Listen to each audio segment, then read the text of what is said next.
and this goes back to your first question, what does a provost do? You oversee that process. So you have to do a letter of intent that is sent to our system board, and then if approved, goes on to the Board of Regents, then it comes back for a program proposal. You go through our curriculum review council, you know, all sorts of things. So we saw.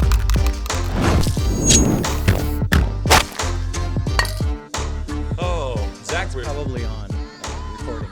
Oh, it is. I think it is recording. Zach, we good?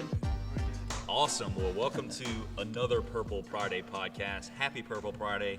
I broke out the purple duds for this one. That is impressive. Yeah, do you like it? Really impressive. Just for you, Dr. I Handel. know. I got some purple stripes on my socks. I have the Vic the Demon socks. Yep. Did you wear the same shoes? I did not wear the same shoes today, and I'm You regret should've. it this we morning. have the same brown shoes. Yeah. So. Following his lead, of course. Yeah. So this could be a fun one. Yep. So we have on this one Dr. Greg Handel. He is our Provost and Vice President for Academic Affairs, and Greg and I have known each other since 2008. A long time. 2008. When we first met. Summer of 2008. I mean, you remember you waited on me at Merci Beaucoup when I was here interviewing for my first job. Back when in I was Kappa. a struggling college student. A struggling college trying student. to make ends meet with multiple jobs, and lo and behold, a friendship was Grew started out of and- that. Yeah, bloomed before our eyes. Exactly. Well, so there's so many things we can talk about, but let's start like 3,000 foot level, high view.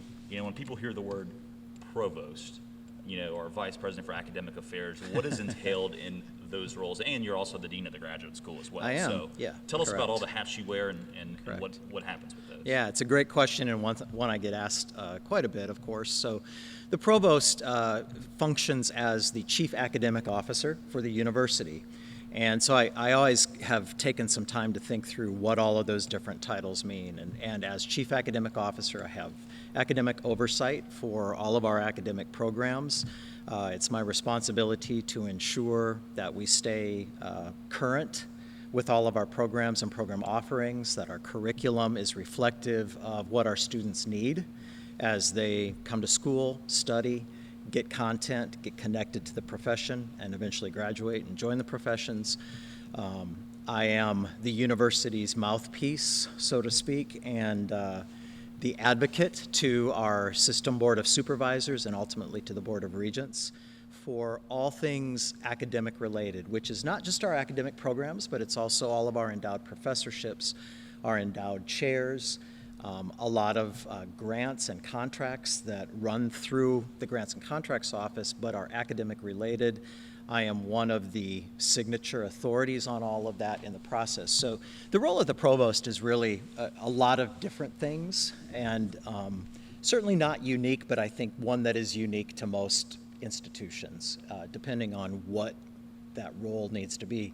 As Vice President of Academic Affairs, I formally oversee all of the academic deans, and then secondarily oversee all of the academic school directors and academic department heads, as well as the university libraries, testing center, our academic success center, academic advising, International Student Resource Center, and so that's part of the role as VP of Academic Affairs. Dean of the Graduate School functions very much like any other academic dean at the university. So is that enough, or do you want me to keep going? Well, I kept waiting for you to interrupt. You usually interrupt me. No, well, I do, but like, when do you sleep, I guess is the next question. Very little and rarely, Yeah. because it is a lot on a day-to-day basis. Yeah. But the great part about it is that we've got, as you know, we've got a lot of great people at the university, and we've got a lot of great leaders who really step in and help out. And I couldn't do it without academic deans, directors, department heads, and supervisors of all those areas. I really view my role ultimately, I think, to come back to your question, the role of the provost vice president is to support the people in what they need to do their work. Yeah. So I love that. Yeah. I love that. Well, so think back to 2008. Did you think you were going to be provost and vice president of academic affairs one day? Was that the ultimate goal, or is that? Never. No, it's interesting. I'm a teacher. I mean, I came here, of course, in 2008 as assistant professor of music education, and I'm a teacher at heart. That's who I am. It's what I love to do. No, I thought very much back in July of 2008 that this was a place I could do my work, that I could be a music educator and train future teachers for the profession. And so no, any of this other stuff was never within even my thought process. But you meet people along the way that see something in you that you didn't maybe see in yourself, and that little nudge, so to speak, pushed me in different directions. And Who did that nudge come from? A man named Bill Brent, who we all know and love as retired director of Kappa and retired director of bands. He's the one who hired me, and he's the one who kind of nudged me first as director of School of Creative and Performing Arts, and that kind of laid a foundation for me to explore more leadership options and roles at the university, and ultimately became Dean of Arts and Sciences, and now Provost.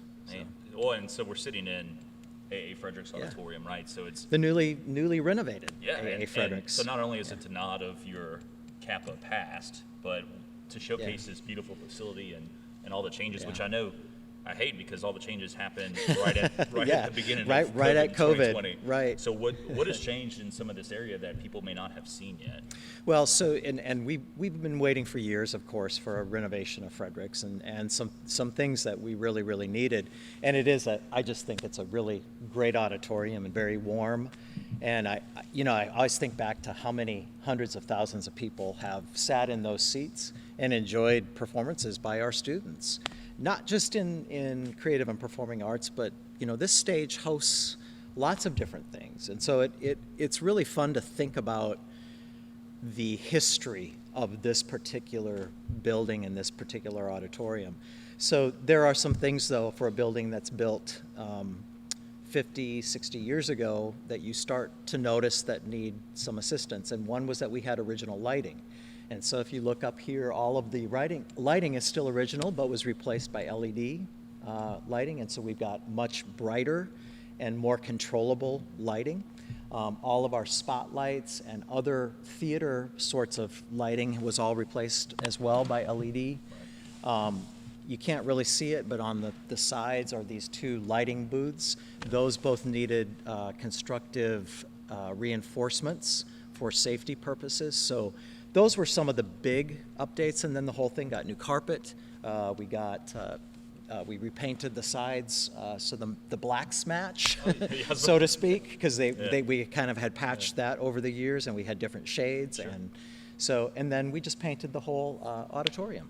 And I think most impressive in the whole renovation is the lobby. Oh, it's awesome. We pulled up the carpet to expose the original terrazzo floors and replaced the mid-century lighting with the original chandeliers. So love it. Yeah, Love it's been a great renovation. Have we already announced some shows for the fall?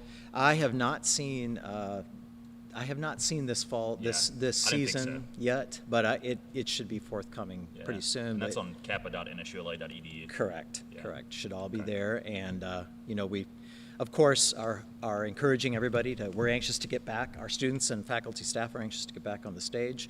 We had just kind of completed the renovation, and we're ready to have our first rollout of a performance in here, and COVID hit.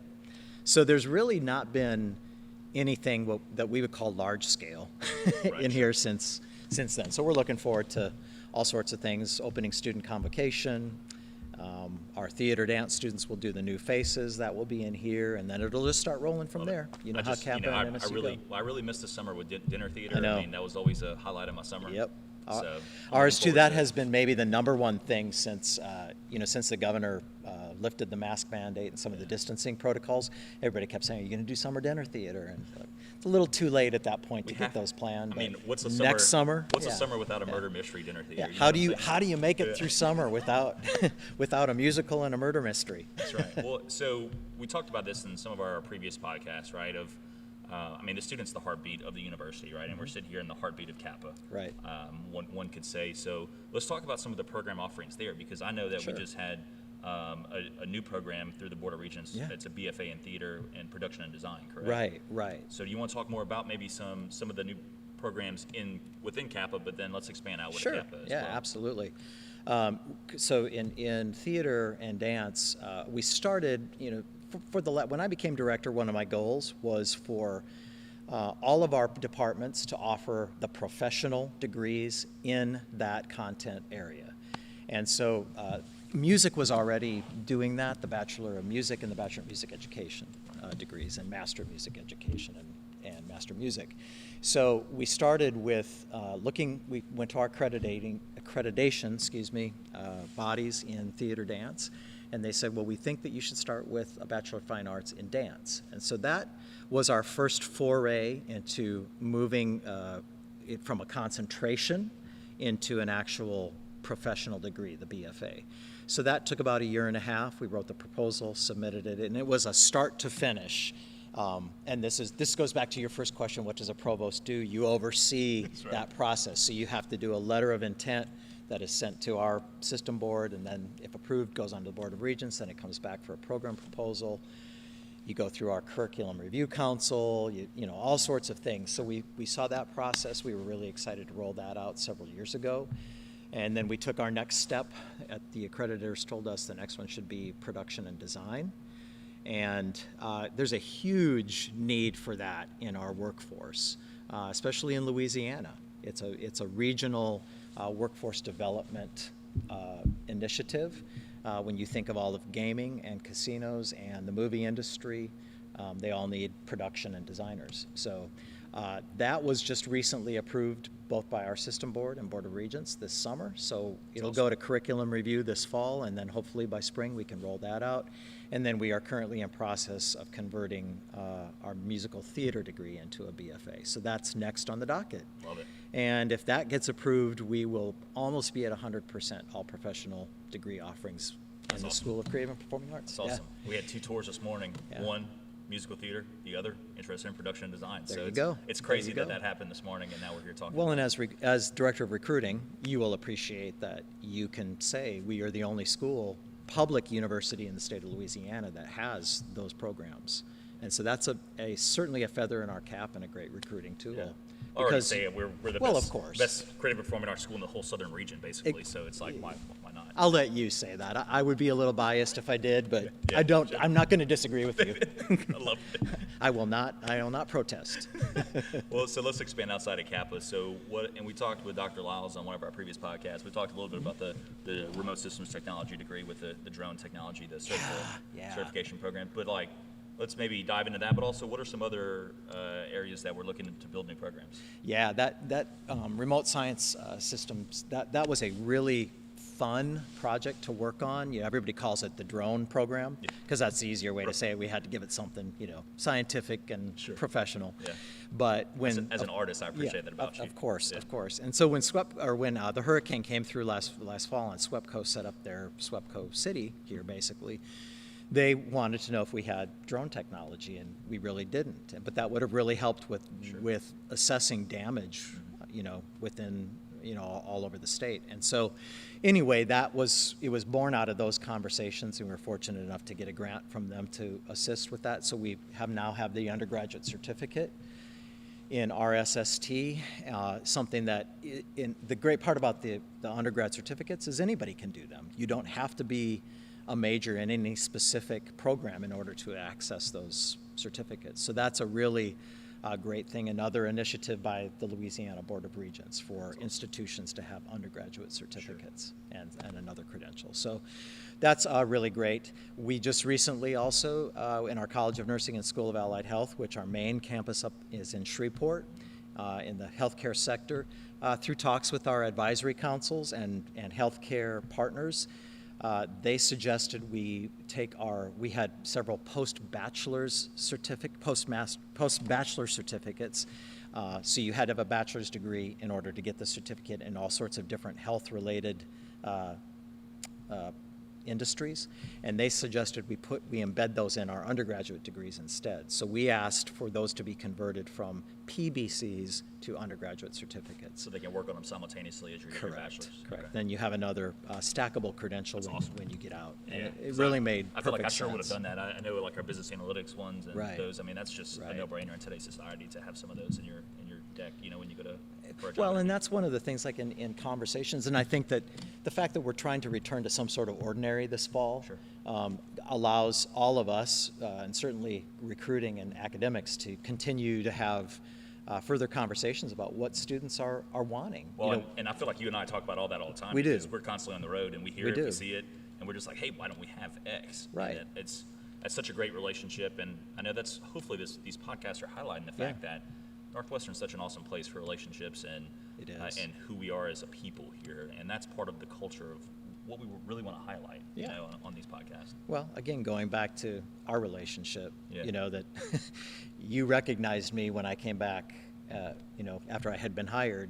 You said, hey, we met Yeah. at a restaurant. I was your server. I'm pretty sure if I remember correctly. I don't know if you tipped me or not. So I'm sure that I did. I'm an excellent tipper, okay, so sure, we'll put that on the record. yeah. So I'm absolutely confident that I did. I can't vouch for anybody else who had lunch with me that day, but Yeah, Bill Brent definitely not. Just kidding. he may not have. No, he would have as well. Oh man, well, and this is so great we're having this conversation because I obviously look up to you as a mentor and a friend, literally and figuratively. Our offices are in the buildings next to each other. Yeah. Actually, look up to him. He's on the second floor. Yeah. And we definitely Those I feel like daily if we- phone calls. Yeah. Look out your window. Yeah. Just saying good morning. Yeah, nice purple blazer. Yeah, I want one of those things. So let's talk about you as a person, because like that's part of what Oh, these that's are. dangerous. No, it's not. So It is, Let's it is. do. So what instrument do you play first of all? Because you came here as music, so obviously you have the music background. So Yeah. what So as a music educator, Yeah. you know, I say I play all of them. Yeah. But I don't really play all of them, but I can teach all of them. Gotcha. So I was a public school band director for most of my adult life, or half of it anyway. And right before I came here, I was teaching elementary beginning band, 4th, 5th, and 6th grade band in Tempe, Arizona. Why can't I picture that in my mind? That's hilarious. Because it's painful, or it can be, and people just don't want to deal with it, but I loved it. It was one of my favorite jobs in my life. It really was. It was really extremely fulfilling, and like I said, painful for a couple of weeks, and then you start seeing the improvement, and your ears stop hurting quite as much, and then that's the addicting piece. All of a sudden, you're addicted to it, and so I had kind of decided that that's what I was going to do. You know, I was just going to make my life being a beginning band teacher because I loved it so much, and it's really I feel really fortunate to have found my calling. You know, that I am an educator at heart, and been able to use that throughout my life, no matter what job I'm doing. But to answer your question, I started on piano when I was 4, and then kept playing and started trumpet when I was in 5th grade, and was a double major in college. I did recitals on both trumpet and piano, but have really found through college and after that my calling was teaching. So, Interesting. and now I'm not, you know, you ask when I sleep, the better question would be, when do you practice? I was about to ask you that because I mean, Yeah. you don't want to lose that. It's part of Yeah. your passion. I'm not practicing a whole lot, let me just Great. say that. I just don't have the time, so, I you understand know. that. But I'm trying to get back into it, and, you know, just other interests too, so. Yeah. So Yeah. you came to us way of South Dakota, Yeah, that's where I grew up. Arizona, And and now here. Louisiana. Kind of made a triangle. Yeah. And what would you call your accent at this point? What would you call my accent? I don't. Every now and then I hear this South Dakota come out, you know, and it's just like, what was that? Oh, no. Oh, no. No, you don't hear that now. No, it Yeah. can't be. It's No. it's in there. Yeah. Especially when you, Well, you visit your parents recently. It came back. I noticed. I it did, too. and I was going to say, Yeah. part of why you're maybe hearing it today is because I talked to my mom earlier. So Yeah. about 2 hours ago, and all it takes is 2 minutes for that to go back in my ear. I'm the same with my Cajun accent. Yeah. When I go below Yeah. I-10, it's just like one of those things. Yeah, you just turned into somebody different. Yeah. Yep, I know. I wouldn't say Arizona has much of an Oh, yeah, I accent wouldn't say that either. necessarily, because it's really a melting pot. Yeah. But I do say y'all. I was or about to say, you- all y'all. I've adopted You that. picked up on it. I've adopted Well, it. it's inclusive too. Y'all is one of It my favorite is. phrases because It is. you can't go wrong either with that. It is, and we are working towards inclusion That's right. at our institution, which is another great initiative here. Yeah. So, yeah. So let's see. I saw a picture on Facebook. Uh-oh. Was it 2 weeks This is ago? trouble. Yeah. So Save me, Zach. Yeah. Zach just he's I just don't know what he's about to say. Yeah, he's just letting it roll. I can't save you there, Dr. Hunt. So I saw this picture, but it was rained out. Your triathlon was rained out. Yeah, that's correct. And I know, obviously I know this about you, but talk to us about this because another piece of what you do and your passions is training for triathlon. Yes, So yeah. how did that start? Where are you at now? What's your next one? My next one is Sunday. Really? Yep, up in Shreveport, Bossier, Benton. You narrowed it down very Well, quickly I there. have to think about where I'm staying in Shreveport, but it's in Sure, Benton. okay. It's a River Cities Triathlon. It's Oh, yeah. kind of the biggest one in Louisiana. It'll probably be about 800 racers. I actually haven't raced for 2 years. I mean, it's been 2 years because of COVID. Sure. And then a month ago, that one was canceled because of weather. So I'm looking forward to that. How did I get into triathlons? I'm not really sure. My first one, though, was here, the Meat Pie Triathlon. Sorry. Good old I Meat Pie. swam in Meat Cane Pie River Tri. Lake, Not- believe it or not. And And I'm still you're here. still here. Yep, I'm still here. Yeah. My ears were dirty, like when I didn't the Q-tip after. Yeah, I'm like, that's yeah, that lake is dirty. But half a mile, you can I grew up swimming in the bayous down south. you can It's the do same anything thing. Yeah. temporarily. Yeah, So, that's right. I don't really remember, except that I got really into group cycling classes when I was still living in Phoenix, and a bunch of the people that did those classes, especially during winter, were big into triathlons, and that kind of sparked my interest, I guess. Something I always wanted to do, but it took a little bit for me to wrap my head around it, and so once I got here and I saw there was a local triathlon, I'm like, if that's not a message that I'm supposed to Right. try to train for this and do it. And there's meat pies within the And tri- there's meat pies at the end, so I mean, you No-brainer. can't go wrong. Yeah. You know, you've exercised, you burn the calories in advance, Yeah. have as many meat pies as you That's want. right. So anyway, I guess that was back in 2010. I think I did my first one, and Dang, that was how the many, meat how pie. many have you done since? Have you kept track? I haven't, but I've probably raced, I'd say 20 or 25, probably. That's awesome. Including a half Ironman, and I would like to do another half Ironman someday, but again, it is hard to find the time to train. Well, I can't wrap my head around any So of you that. gonna I start mean, 'em? You gonna- Well, I contemplated getting up this morning and running, and I didn't.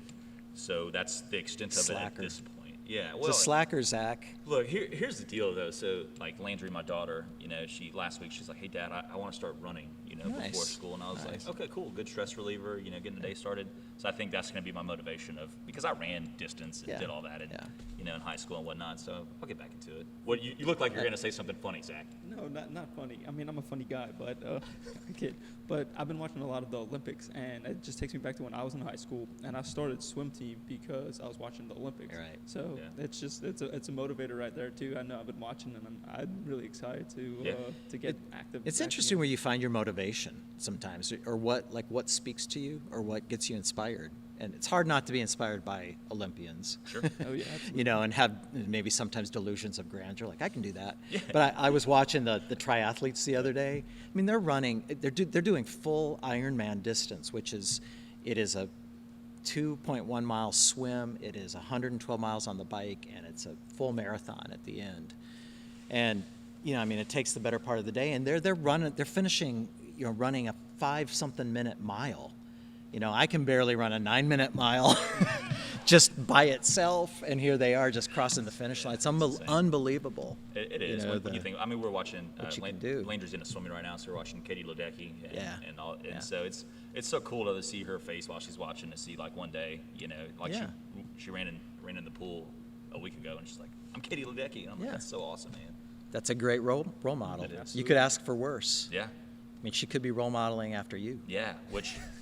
She looks like me, but acts like her mom. Thank the Lord. That's a good thing. Now, Gray, the other one, all me. I'm really worried. It's trouble.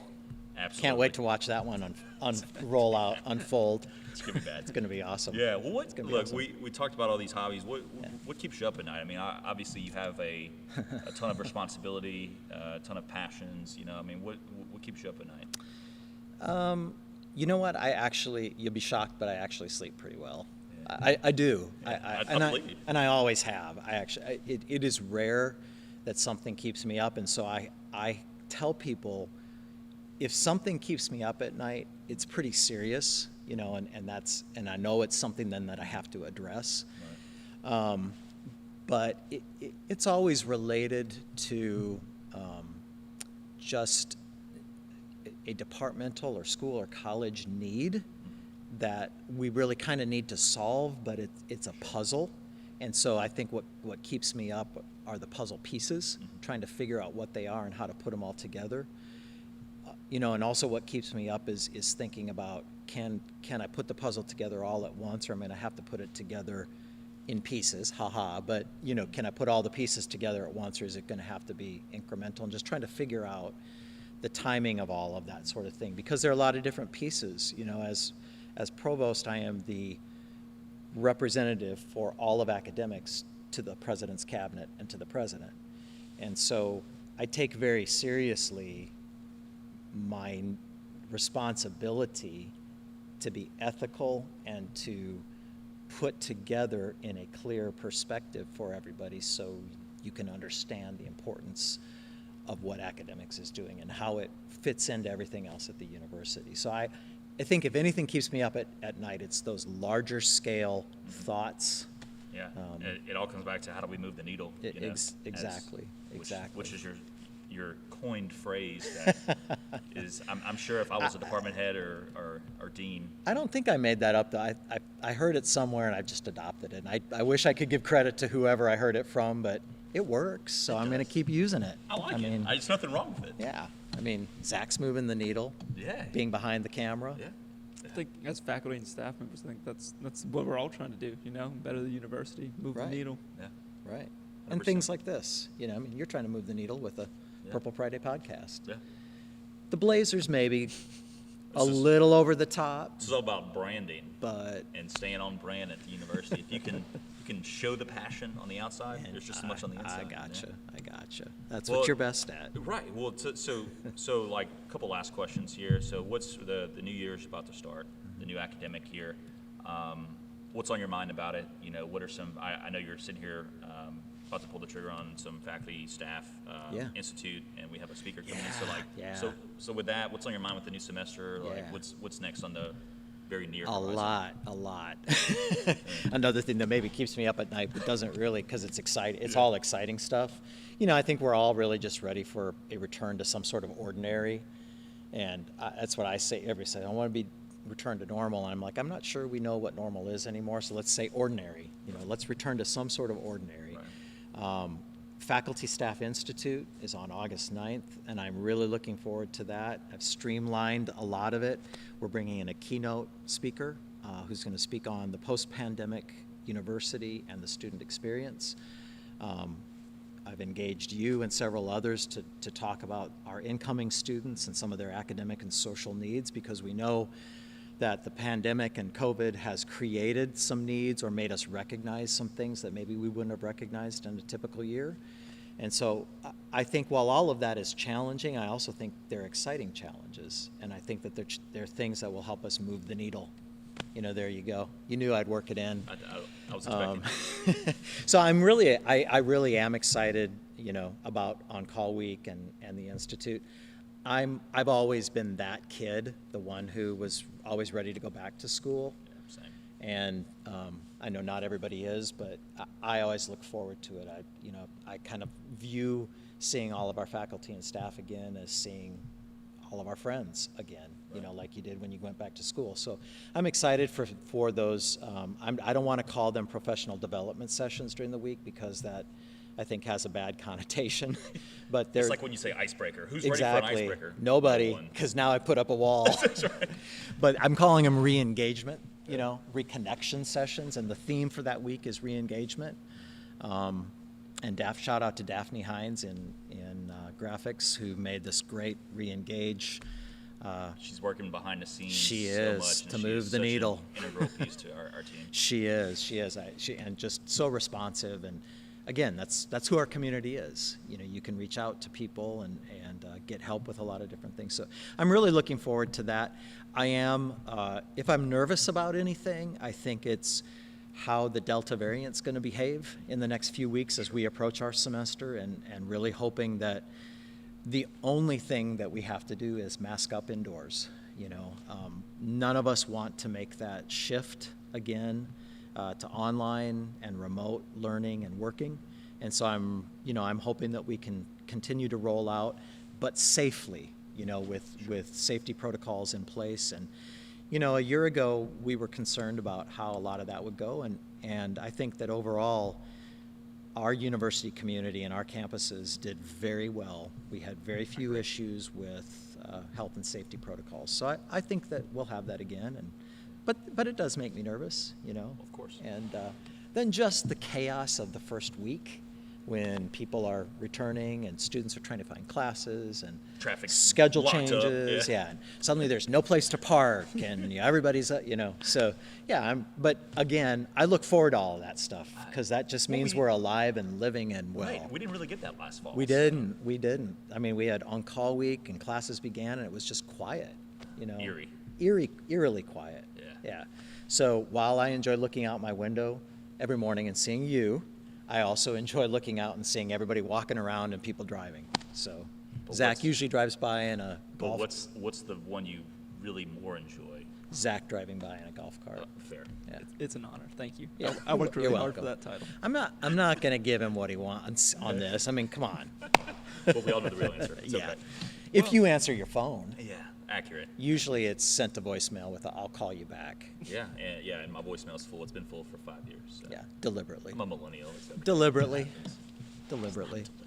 Whatever. Well, honestly, Dr. Hanos, it's been such a pleasure It's been great. I've enjoyed it. to chat with you today, Yeah. and hopefully, as we expand these, like we can't wait to touch base with a lot of your faculty. Absolutely. With all the good things that they're doing, and there's so many. It's the two big touch points that the lifeblood of our university. It's the students and the faculty and staff, Yeah. and those are the integral Yeah. pieces. So hopefully we can really explore some of that as we go through these Purple Yeah, Fridays. I hope so too, because there are some, we do have great faculty and staff who are so creative and so passionate about everything they do, and yeah, I want people to hear from them because they are the lifeblood, and I think if you can even do some where you're chatting with some faculty and students at the same time, and they're talking love it. about some of the collaborations they're doing, because our research is another, undergraduate and graduate research is another one of our initiatives. So yeah. I think it's the perfect Yeah. platform for that. I totally agree. Thanks for joining today, and You bet. to all you out there, don't forget to subscribe to our YouTube channel. We'll be releasing these, like we said, every couple weeks or so we'll keep going throughout the year. I know we have some cool upcoming guests that we're really excited.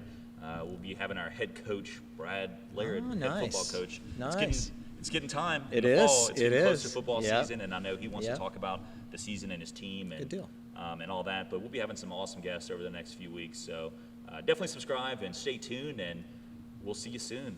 As always, Forkum Demons. Forkum Demons. All right. We're out 32 minutes.